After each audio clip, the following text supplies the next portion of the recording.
Crazy about the Netflix series Chimp Crazy?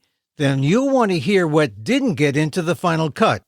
The whistleblower who stopped the cruelty, the terrible conditions she saw, and why she had to speak up. Next on the PETA Podcast with Emil Guillermo.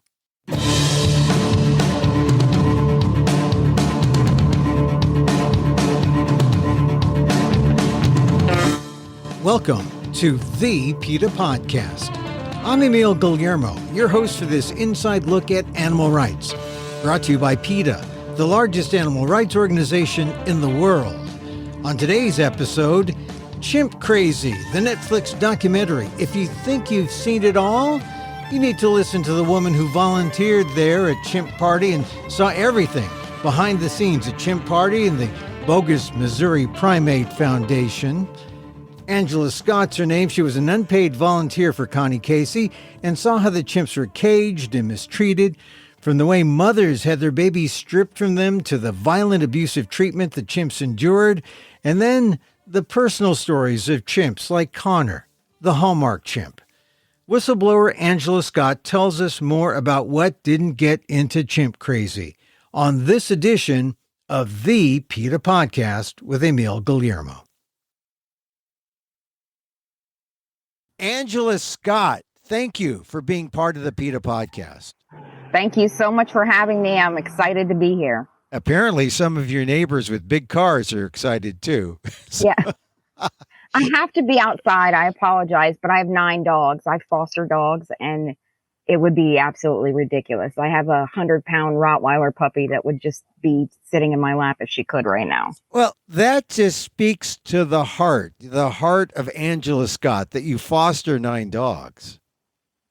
9, and a hairless cat. And like I said, that just tells the audience right here and now exactly who you are. But tell me more, Angela, about your background. What is your background in terms of animals, especially the chimps? I actually have been around animals from as far back as I can remember. My grandmother was the president of a nonprofit society for a private zoo. And we used to go there with her on the weekends. We actually lived with my grandmother, and she was technically, I guess you would call her a monkey mom. We had a baboon that was in a circus. His name was Billy Bob. We had 2 tigers. So I got my experience with primates at a very young age. And I will never forget the first time I went to the National Zoo and I saw a chimp. It had the same birthday as me. And there was just something very attractive. I immediately fell in love. So I've been around animals for a very long time. I wanted to be a primatologist, and my grandmother suggested that I work in a biomedical research lab, and she did. She worked with dogs at the time, and I was really, really excited. I had no idea what I was getting into, and hindsight's 2020. So I got a job at BioQual/Diagnon in Rockville, and I was a chimpanzee caregiver, and it was one of the most exciting opportunities that I thought I had until I got to see, which they don't use chimps in biomedical research anymore, thank goodness. But what I saw was chimpanzees as young as 1 being research subjects for RSV. A 4-year-old chimp named Logan, who I befriended immediately, was a research subject for hepatitis B. And it was crushing my soul to watch these animals be housed singly with very little enrichment. Boy, it must have really hit you hard when you saw the reality of what went on with the chimps, because you are the self-professed, chimp person. When you saw these chimps, something happened. I mean, you were in love, right? Absolutely, I was in love. They nicknamed me Chimpanzee at this lab. I implemented an environmental enrichment protocol because they didn't have any. I I missed one day of work the entire duration that I was there. And it was because my sister was dying at the time and she had a doctor's appointment and I had to drive her. And it's funny because my sister actually died of AIDS. And she got an opportunistic infection, and there were rhesus macaques that were in this lab that were being tested on. And she and I had intimate conversations about biomedical research and lab testing. And even though she was dying, she didn't want animals to be tested on either. And it was, I literally wanted to stand out on the street and cry and say, do you know what's happening? I mean, this building was next to a restaurant, a very popular restaurant. It had no windows. You would never know what was going on. And every time I would leave the facility, I would say, nobody knows that there's 500 primates in this facility and horrendous things are happening. And I got to the point where I could barely look at myself in the mirror as a human being. I was distraught. And I got to the point where I was really depressed. And what I did was I started a petition in the lab. And the day after I started my petition, Dr. John Landon, the owner of the facility, who started it because his daughter was dying of cancer and he wanted to find a cure, walked in and said, effective immediately, you're terminated. I believe you're an active member of PETA. Ironically, I didn't even know what the acronym meant back then. I just was shocked and I burst out into tears. I was devastated because I really felt like you can see the souls of these animals. You know, they don't have vocal cords, they can't speak, but emotion transcends language. You see the emptiness, and it was literally, they knew that I loved them, and it was like they were saying, please help me.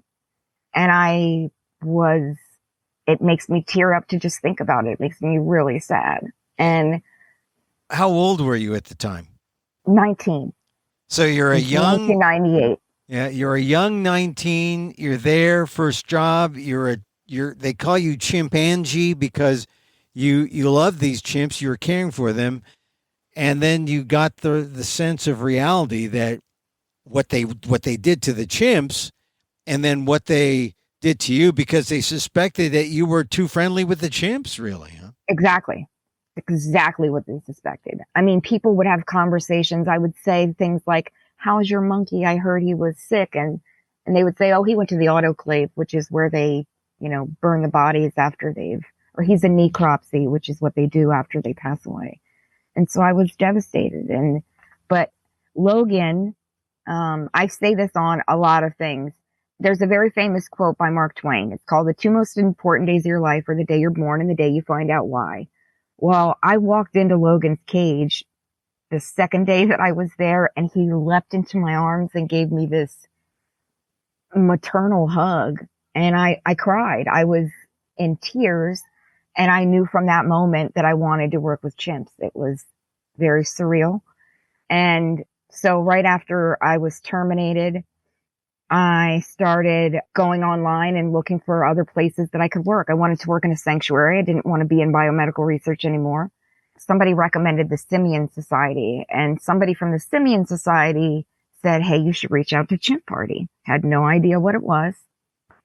And that's what I did. I emailed Chimp Party and I told them my history and what I wanted to do. And I was actually shocked that they responded. Mike Casey responded immediately to my email and said, we'd love to have you.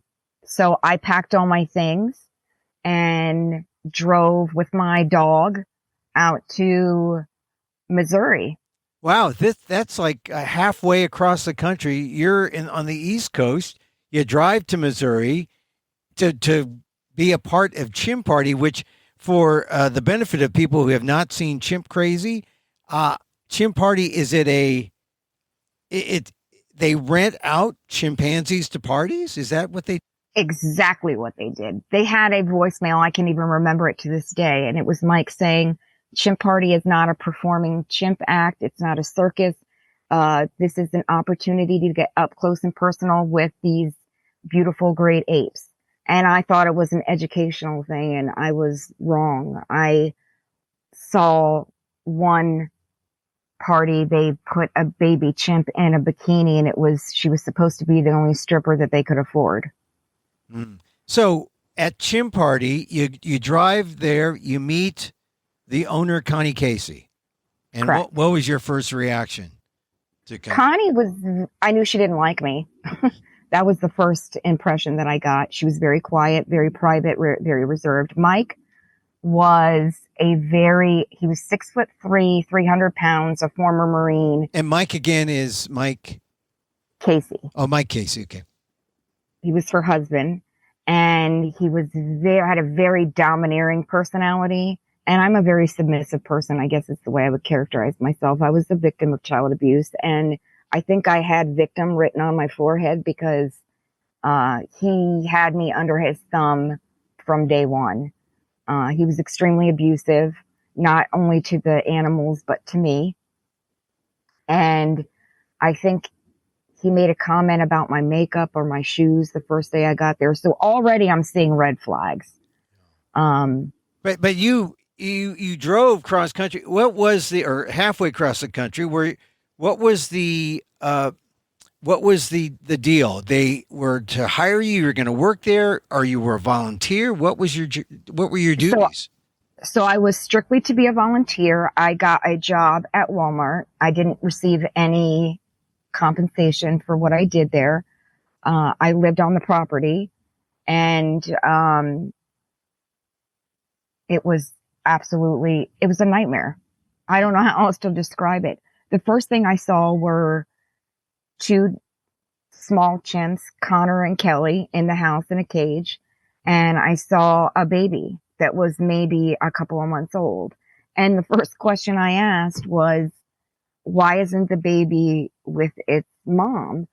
And Mike looked at me with this it was a very dirty look. And he said, captive chimps don't make good moms.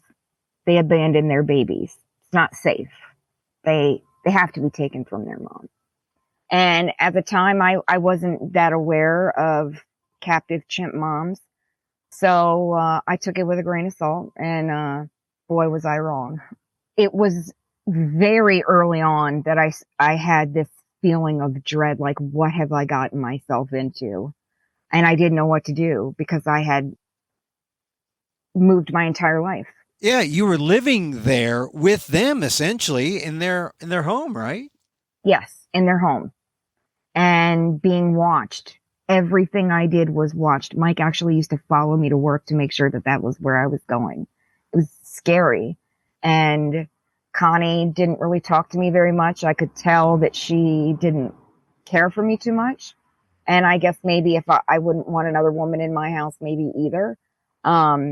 And I also questioned why they didn't have anybody else. There were 33 chimpanzees there when I got there. In the house. And I was in the house. In the house. And I was the only person there as a designated caregiver per se. And seeing how when I went in the basement, the first thing I saw was that these chimps were in cages made out of actual jail bars that had been donated to Connie's previous husband. Her late husband had built these cages out of actual jail bars. And there were dead flies in their water buckets and a very strong smell of urine. And I was just thinking, this is an absolute disaster. And of course, I mean, I'm a very compassionate person. And the first thing I thought was, what can I do to make their lives better? So I started buying bubbles from Walmart, and I would go in the basement and I would blow bubbles for them. They weren't allowed to have blankets or any sort of enrichment because they would fight. And when chimps would fight, Mike would spray them with a water hose, and chimps don't like water. So the things that I could do were limited. I wasn't able to do a whole lot. What did the bubbles mean to them? What did you do with the bubbles? So it was just a way to stimulate them. I mean, they were fascinated, and I would blow them through the bars so they would actually pop them. It was actually, they were very engaged. And they were actually, Mike and Connie were concerned about how much time I was spending in the basement and thought that there was something wrong with me because I wasn't sort of all over the babies, which I guess is how most people are. I felt guilty. I didn't want to hold the babies because I knew that I knew in my heart that the moms had probably been traumatized, which I found out um, when I witnessed a baby being taken from its mom. Well, tell me about that. What did you witness? So that was the final straw for me. Tammy was a first time mom, and what they do is they bring chimps who are in the basement up into the house, which is where all the chimps want to be because they're stimulated. There's always people around. There's TV on. There's things to do and things to see. And she was laying in a hammock with her baby, cradling him. It was a boy on her tummy. And Mike and Connie, I was standing in front of her. Mike and Connie were hiding behind a wall with a blow dart and ketamine, and they shot her with a blow dart, and she screamed. And I don't know the look on my face, but I imagine it was probably shocking. And she just fell onto the floor, and unfortunately, she actually fell on the baby. So Mike and Connie rushed over, and baby chimps have this need to hold on to something, so they have to simultaneously, while they're pulling them off, slip a blanket or a stuffed animal into their hand so they have something to hold on to, because if they don't have that security, they scream. And then they drug Tammy's limp body back into the basement, put her in the cage with a blanket that she had been holding her baby with, and they gave her a basket of fruit as a consolation prize. And I was so upset. I didn't want to cry in front of Mike and Connie. So I went down into the basement because I wanted to be there when Tammy woke up. And she was screaming and she vomited because ketamine is a very strong sedative. She was disoriented. And the very first thing she did was look for her baby. And I remember that she picked up the blanket. She was smelling it. And it was absolutely traumatizing. She was lying in a fetal position on top of a barrel that was in her cage, and she was lethargic and despondent and had just this soulless look in her eyes. And she continued to look for her baby for days. The cages are really small, but she was looking under things, moving things around. She carried the blanket that the baby was in for a long time. If she heard her baby whimpering upstairs, she would get extremely agitated and start to rock. I felt so bad for her. And I actually made the mistake of sort of trying to shove an orange into this gap in the mesh of her cage. And she actually grabbed my hand. I will never forget because I pulled back so hard that I fell. I think that she was taking her anger out on me, which, I mean, I don't begrudge her for that. Did she ever see her baby again? Never. He was sold shortly after he was taken, and he was taken at about 3 days. So let me get the process right here. So they actually bred the chimps there, and they gave birth there, and then they sold the babies? Yes. And then baby after baby after baby after baby. And you saw this repeated over and over again. And Gabby, who was the most prolific breeder, her and Gabby and Coco were the most prolific breeding pair, had more than 15 babies. So every other year, she was darted over and over and over and had her infant kidnapped from her. In fact, they decided that Gabby, because she was such a good mom, she deserved to keep one of her babies. So they had taken him, it was a boy, they had taken him they let Gabby keep her babies for a couple weeks to get the colostrum. And because she was a great mom, this is back when we had VHS recorders, they took a video of giving him back.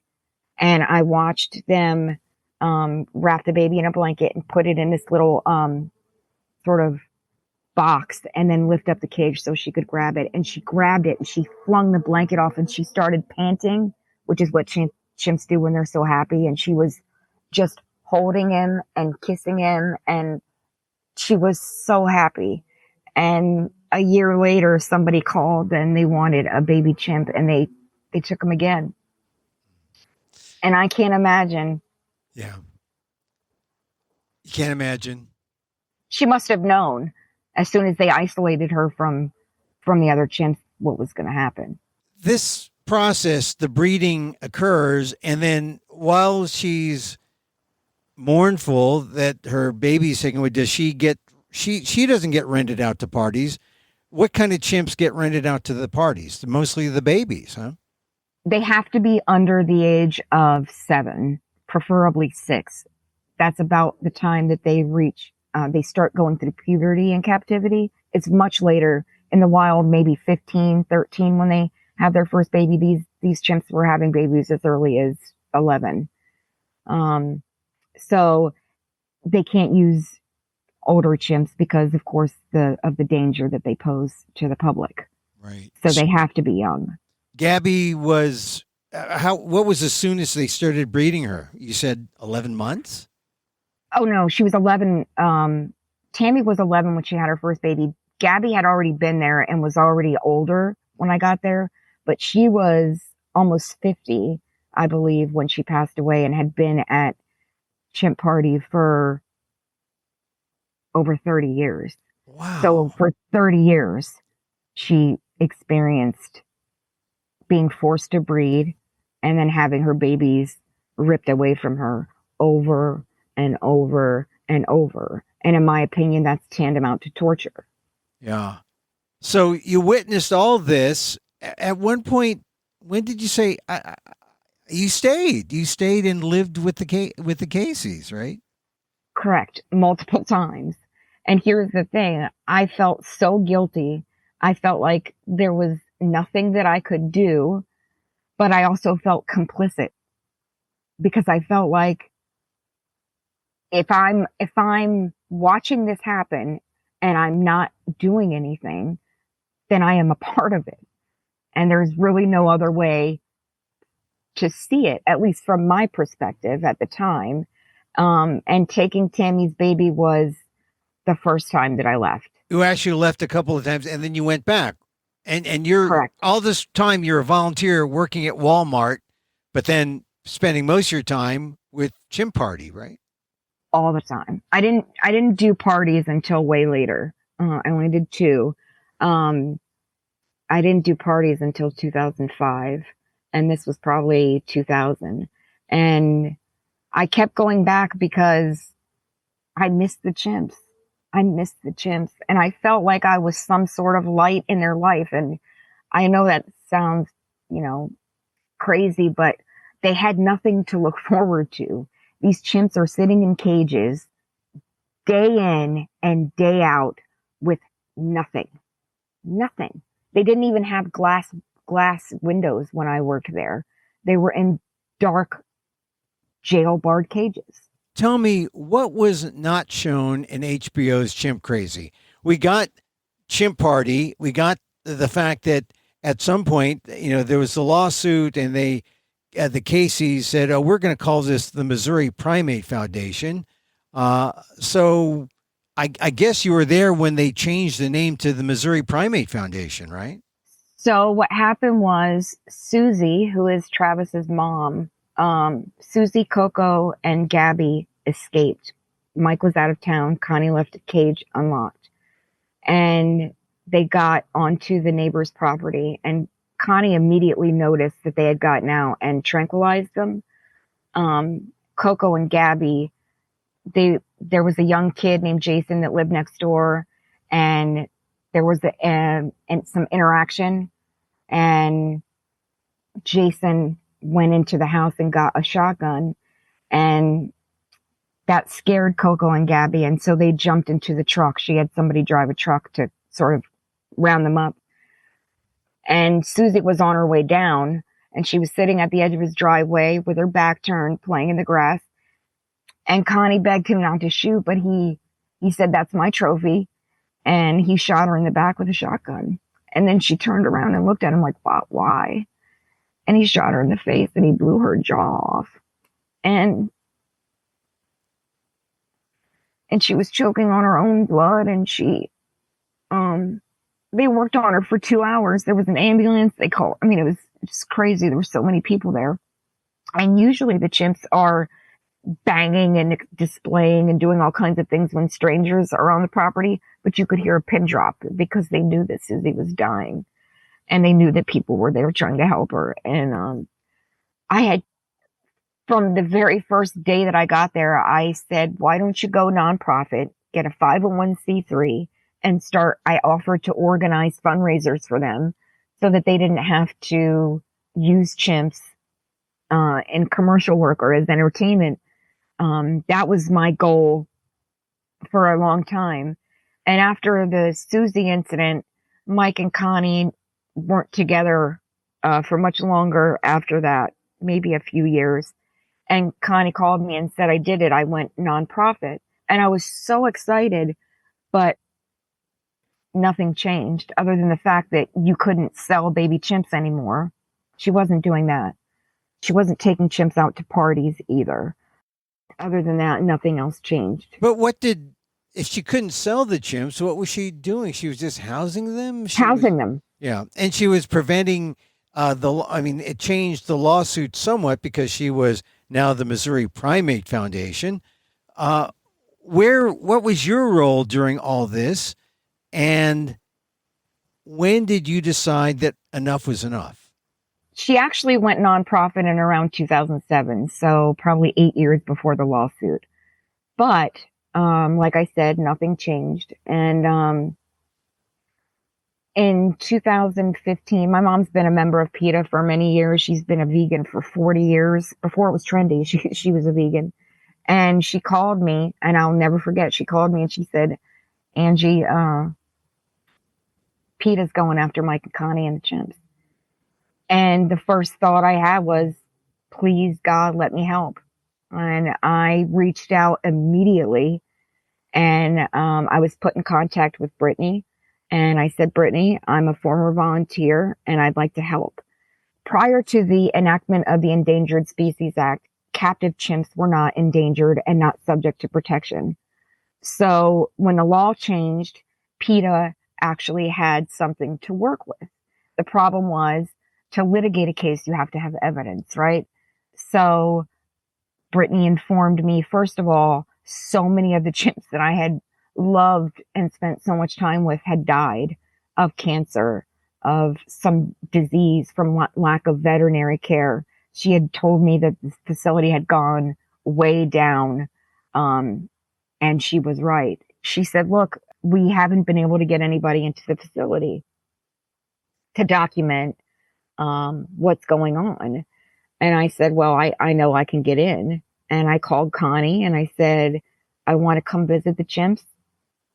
And she said, yes.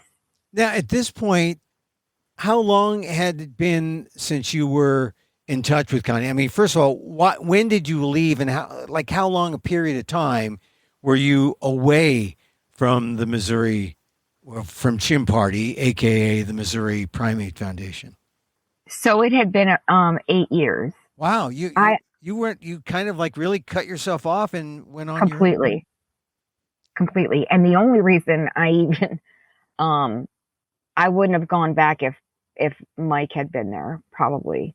I did actually call PETA in 2005, and I wanted to go in, but the cameras that they had back then had this big flannel shirt on, and I was just sure that you would be able to see it, and I couldn't do it. But I had wanted to help, and so this was PETA was my lifeline. And I can tell you from day one, PETA was committed to seeing those chimps free. And I saw how much commitment and how invested they were in helping, and I wanted to be a part of that. So you call Connie after 8 years, and she lets you in. Yes. As a volunteer, same circumstances? Oh, no. I just said I wanted to visit. Oh, I had a job at the time, and I hadn't been there for, like I said, many years, and I wasn't in a position to go move back to Missouri. So I just said I wanted to visit. And over the years, I had, emailed or called. I actually sent some donations that I had gotten, um, from doing fundraisers here in Maryland. So she said, sure, you can come, you can visit. And, I was given some glasses that had a camera, and I had my phone, and all I had to do was videotape what I saw. I mean, the evidence was there. Nothing had to be manipulated. It was horrendous. I what? mean, there were 15 dogs on the property, some of them that had injuries. There were goats and a zebra, and I mean, just so many animals. And there was a roach infestation. I mean, there were vermin. It was awful. It was just awful. What about the chimps? And What was the situation for the chimps? so many of them were overweight. Their teeth were horrible. Um, the pink room, which is a room that they built onto the house. Over the years, they sort of built things onto the facility, and the urine smell was so bad. The ammonia was burning my lungs, and I actually couldn't go in. I had to record from the door because I couldn't go in. It was just too much for me. I couldn't do it. And so many chimps had died, and it was devastating. So I recorded everything that I could. And I left, but then I decided on my own, and I called Pete and I said, look, I want to go back. I want to get more. And so I went back a second time with my daughter, and, I recorded again. And it wasn't, like I said, the evidence was there. I just had to record it. And, I'm so happy that I did. PETA devoted years of time and resources, and they were so committed and so dedicated. And it was an honor to be a part of it. Truly. So you got the evidence, but what wasn't shown in Chimp Crazy? So tell me some one or two things that weren't shown that might help people who are watching Chimp Crazy understand what was at stake or what went on So, there. I mean, here's the thing. Singly housing chimps, pet chimps, suffer so much psychological distress. Human beings can't facilitate the needs of a chimp. Um, they're dangerous, and they're highly intellectual and highly social, and they require so much care.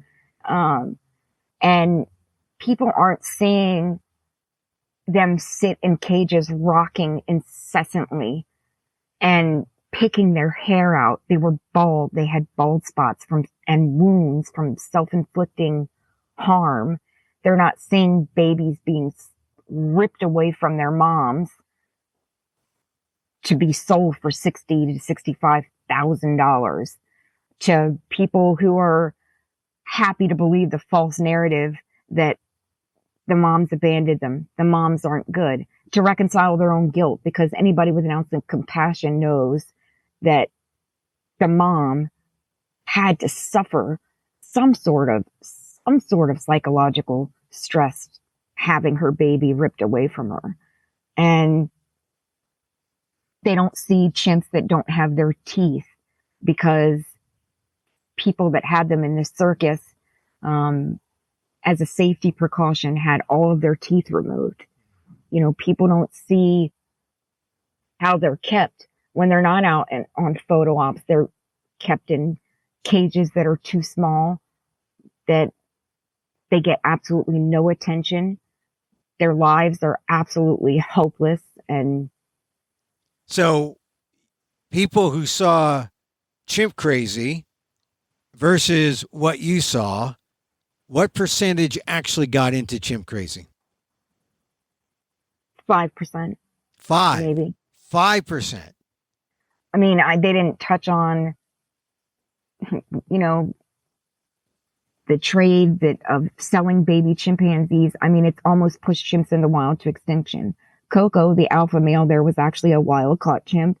And Connie says that his whole family was murdered just to get this one baby. I mean, it's supply and demand. People see the product. They don't see the process. You see this baby monkey. You see this baby chimp. You don't see the method employed to take this infant from their mom. I mean, history is going to judge us. And how do we treat our most vulnerable? They're completely at our mercy. And I want to be on the right side of history. Tanya was going to kill Tonka to avoid culpability. She said he couldn't make the drive to save the chimps, but sedated because of his heart disease.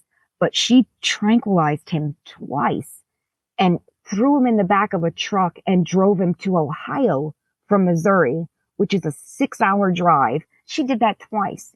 She dropped him off in a place with a person he didn't know, with chimps he didn't know, and he was severely injured. He had 360 stitches because he didn't know the chimps, and chimps are dangerous even to other chimps. I mean, this is what this woman does, and I get that she's entertaining, but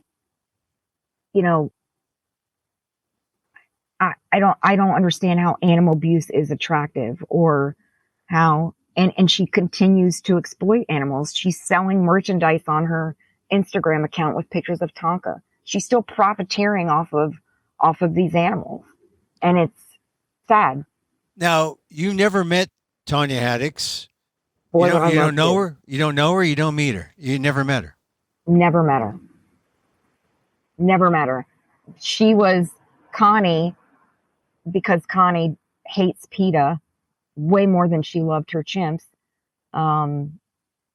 They thought that it would moot the lawsuit to sign the chimps' ownership over to Tanya, which I mean, this woman had no chimpanzee experience at all, which in and of itself is extremely dangerous. And to sign them over to this woman who is just, I mean, in my opinion, she's almost worse than Connie. I mean, I think Connie is maybe sick, and that's still not an excuse for what she did, but this woman cares absolutely nothing about anyone or anything except for her. And this is just money hungry exploitation of animals, and she's continuing to do it. And no, I don't know her. I would love to be on an interview with her. And I couldn't believe it when Jared, who is the wonderful litigator, Jared Goodman, who litigated this case, told me, we knew she had Tonka. We knew that she was hiding Tonka. Tanya, I didn't have to know that Tanya was a liar to know that Tonka is the equivalent of just the sweetest person that you could ever meet. She's a great, great chimpanzee, very docile, very kind, very loving. But I'm sorry, I lost my train of thought. What she did was premeditated, and she did it with malice. She was going to kill this animal to avoid culpability. And she had him scheduled to be killed on July the 2nd. And thank goodness this documentarian team came forward and provided PETA with the evidence they needed to get Tonka out of there, because he wouldn't be here now if it weren't for them. And she was going to have him in her basement alone. My theory, and I'm pretty sure about this, the whole reason that she went to Connie's in the first place was because she wanted a baby chimp. I think she was going to get a female, and I think she was going to breed Tonka. That's what I think her goal was. That's what I believe. And I mean, there's this misconception spread by people who exploit these animals, and it's that once they're raised as a human in a human environment, that they can't be successfully integrated back into groups with other chimps, and that's just completely not true. Accredited sanctuaries have successfully integrated chimps back into large family groups because they are proficient in their knowledge of the complexities of chimp society. And people think that raising a wild animal in a human environment is going to somehow remove the wild from them. You can take their teeth out. You can neuter them. At the end of the day, this is still a wild animal with wild animal instincts. And all of these instincts are being suppressed. And ultimately, you know, you can't have people walking around with pet chimps in society because of the safety risks that it poses. So what they do is one of three things happens. When they're no longer serving their purpose at around 7 or 8, they're too strong. It's expensive to house them. They get dumped. They go to a lab. They go to a circus. They go to a zoo, private or public. They get out and get murdered or killed. You know, Travis, Susie, Buck. I mean, this isn't a coincidence that they were all shot to death. Or they spend the rest of their life, which is up to 50 to 60 years in captivity, in a cage with maybe a padlock around their neck with nothing, absolutely nothing. But they breed, right? I mean, you're talking about the mothers who are in that breeding cycle. Correct.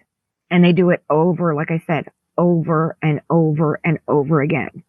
Now, let me ask you this, just a few more questions, and I really appreciate your time, Angela. You saw Chimp Crazy. What was your overall feeling about the documentary? So I'm so grateful that they shined a light on the black market and the demand. I mean, because what it's about at the end of the day is supply and demand. You know, people want baby chimps. If I walked into PetSmart with a baby chimp right now, people would run up to me and say, "Oh gosh, can I pet it? I want one." You know, I'm happy that they did that. I'm happy that Tonka got a happy ending.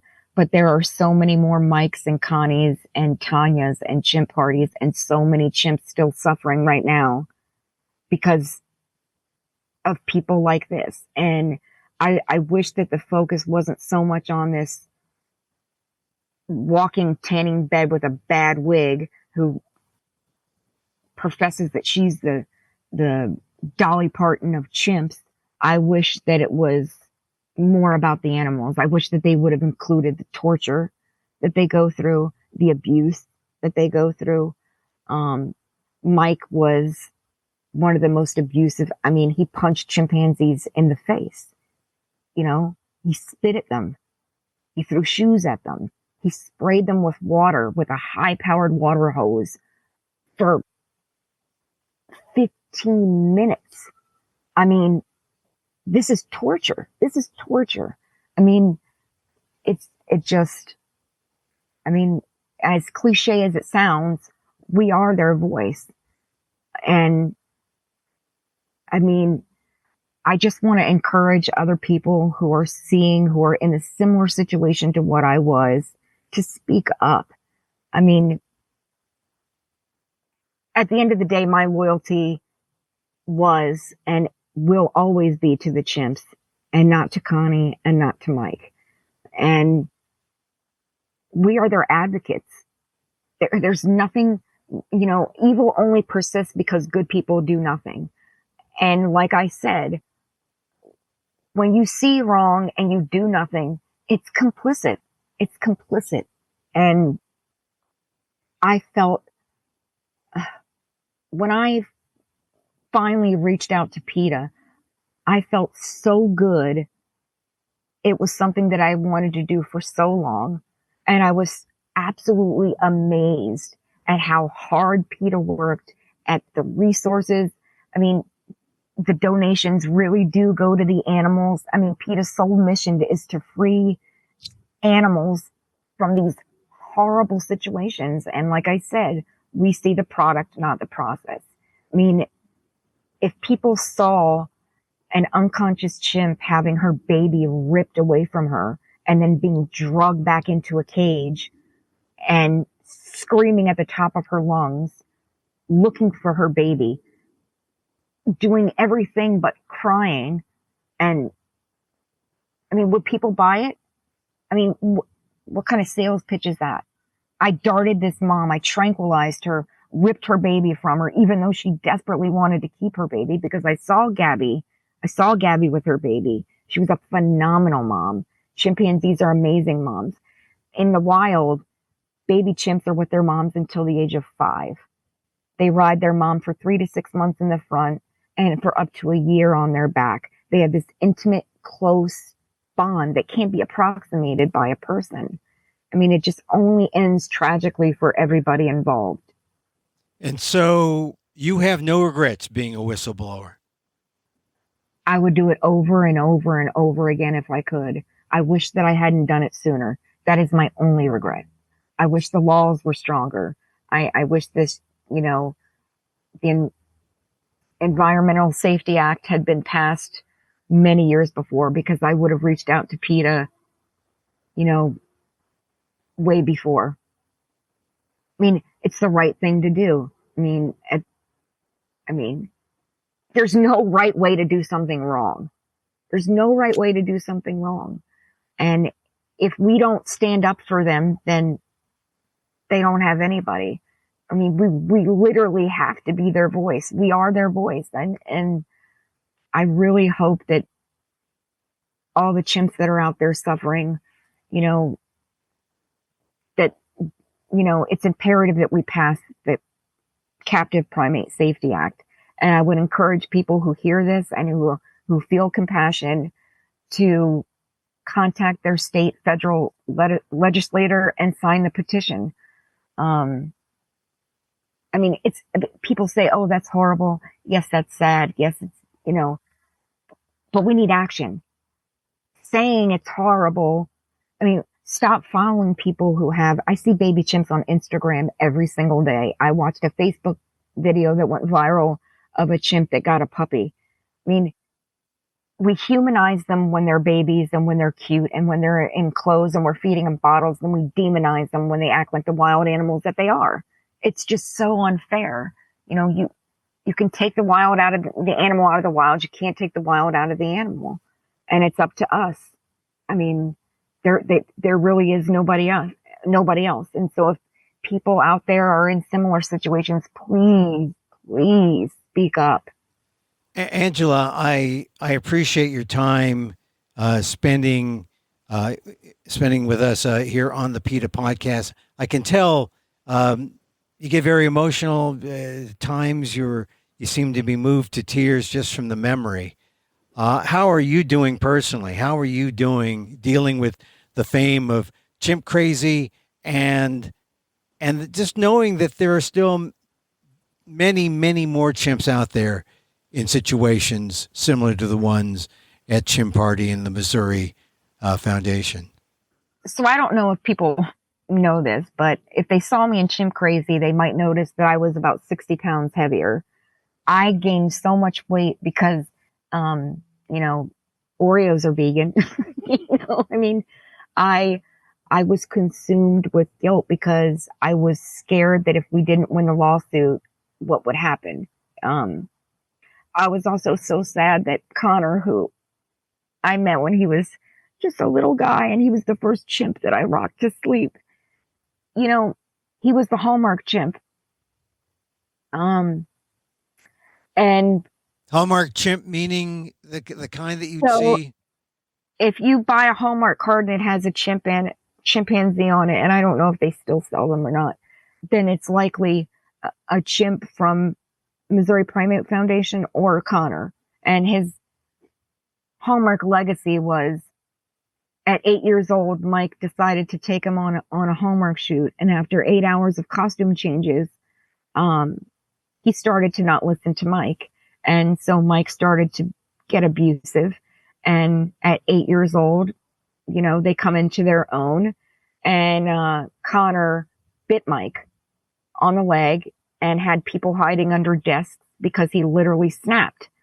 And Connor died very young. He was 28. And for the 27 years of his life, he lived in a cage being abused with even his bottle was shoved through the cage. He didn't even get fed a bottle. He tilted his own bottle. I have pictures. That's his legacy. Living in a cage that's too small with no enrichment, being forced to breed, being forced to do commercial work or, photo ops or chimp parties or whatever it is. And so people go out and they buy these cards, and for all the joy that he brought people, he got 1 year to feel the grass beneath his feet and the sun on his back. He died. And I didn't get to say goodbye, and I'm sad about that, but I'm not sad that he no longer has to suffer, because chimps remember too. They remember. I mean, and I know this because chimpanzees, the moms that I saw, would try to hide their babies so that they didn't get darted and have their babies removed. So that's Connor's legacy. So, don't buy a card if you see a chimp on it. Because, like I said, you see the product, you don't see the process. If there was a picture of the footage that I took of Connor and, in his cage rocking back and forth, who would buy that card? Nobody, You're crying now a little bit. Are there? I'm sorry. That's all right. No. I'm just saying that are chimps in your life today? Or do you still do anything with chimps? I would love to. I don't think anybody would hire me because they'd be afraid. They would know if they did something wrong that I would do something about it. I mean, had I known that Tanya had Tonka in her basement, I told Jared I'd have drove a truck right through her freaking front door. But no, I don't have any chimps in my life. I am allowed to go and see Tonka, and we decided that we would wait until he was acclimated because, sometimes seeing a friend, we didn't want him to, miss me. We wanted him to be a chimp. And that's what he is. He's on a group with 17 other chimps. He's got friends. I've got video of him grooming. I mean, he's engaging in all these natural behaviors and developing these strong family bonds, and he looks beautiful. His coat is full. And so I do still, I don't think of, fame, I guess, isn't the word that I would use, but, I still remember the reason behind this whole documentary was something tragic. Yeah. It was something terrible. And I'm so happy that I was able to, help people create a documentary about something that's so important. I just wish that it wasn't about, some woman in a wig and false eyelashes that, we're watching her go gamble. I mean, who cares? Who cares? I mean, this isn't the issue. This is, that I don't like the entertainment aspect of it, because to me, this was years and years and years of torture and abuse and sadness and heartbreak. I mean, I have to live with that and live with the fact that chimpanzees, people are still buying baby chimps. They're still buying baby chimps. Maybe it doesn't, just because it's illegal doesn't mean it's not happening. And I just can't believe that there still isn't a ban. It's just, how many more chimps have to die? How many more people's faces have to get torn off? How Mike lost a nose. Miss Nash lost her face, her hands. I mean, how many more people have to suffer before we as a society say that enough is enough? It's 2024 and we still got to tell people why it's wrong to pry a baby off a mom and sell it for a profit. And, I had compassion for Connie up until the point that she signed the chimps over to Tanya. And I realized that it wasn't about, Connie's a hoarder, and that's an illness. That's an illness. She was hoarding animals. But money was a component. Mike and Connie are responsible for more than 3/4 of the private chimp population. They sold over 150 chimpanzees in the United States and probably outside of the United States. And some of that was about money. And Mike, who so-called loved the chimps that he got in the divorce, tried to sell them to a roadside zoo for $50,000. Thank goodness Fish and Wildlife intervened and he was arrested. But I saw a quote. He was saying, these chimps are like my family. Well, he couldn't find work, so he sold them for $50,000 to some roadside zoo. Well, that was his intent. Thank goodness they were confiscated. But there's many more chimps and many more basements. And I hope that people will speak up. I really do. Angela Scott, thank you for your time, and thank you for being on the PETA Podcast.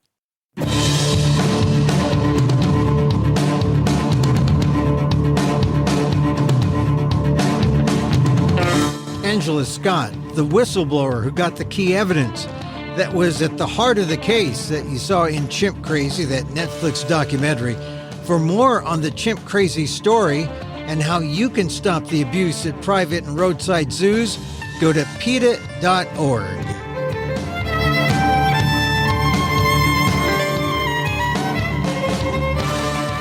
And that's our show for today. Thank you for listening. Don't forget to send a link to this show to your friends. Tell them you like the PETA Podcast. You can contact us at PETA.org. You can find me on X at Emil Amok. That's EMILAMOK. Or see my vlog at AMOK.com. Or see my work at ALDEF, the Asian American Legal Defense and Education Fund. That's ALDEF, AALDEF.org/blog. And get this podcast on YouTube at Emil Amok 1.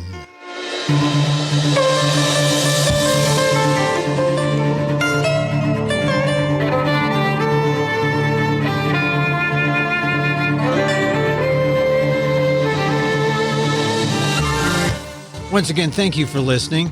Check out all our episodes on your favorite podcast app or on Apple Podcasts, where you can subscribe to as well as rate and review the show. It helps get the word out about the issues you care about. Our music is provided by Carbon Works. Check them out on YouTube. And join us again next time for more insight into animal rights and the fight for a cruelty-free world on the PETA Podcast. I'm Emil Guillermo.